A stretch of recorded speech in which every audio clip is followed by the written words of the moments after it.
બાગીને લગ્ન કરનારને નહીં સ્વીકારાય, લગ્નમાં ખોટા ખર્ચાઓ નહીં કરાય અને આ ખર્ચ શિક્ષણ પાછળ કરાશે.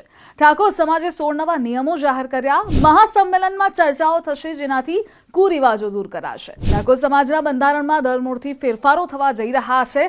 આ નવા બંધારણના નિયમો શું છે? તો સગાઈના પ્રસંગમાં હવે માત્ર 21 વ્યક્તિઓ જ જઈ શકશે. ભેટ તરીકે માત્ર ₹1, નાળિયેર, એક જોડી કપડાં જ આપી શકાશે. લગ્ન પ્રસંગો માટે વર્ષમાં માત્ર 2 માસ નક્કી કરાયા છે. મહા અને વૈશાખ સુદ 1 થી 15 સુધીના 2 માસ લગ્ન માટે નક્કી કરાયા. લગ્નમાં જાનની સંખ્યા 100 વ્યક્તિ, 11 વાહન સુધી મર્યાદિત રહેશે. જાનમાં 10 વર્ષથી ઉપરના બાળકો પણ વ્યક્તિ તરીકે ગણાશે. જાનમાં સનરૂફ કાર, ડીજે કે ગાડીઓની લાંબી કતારો લગાવવા પણ પ્રતિબંધ રહેશે.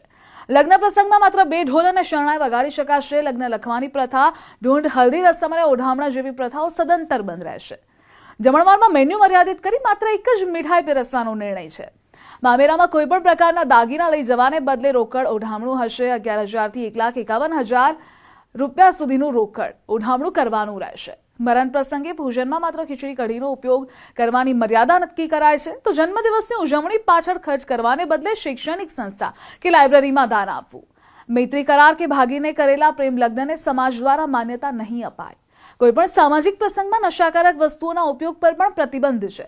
એટલે કે ગેનીબેન પણ હંમેશા આ તમામ જેટલા પણ કુરિવાજો છે તેના લઈ અવાજ ઉઠાવતા રહ્યા છે.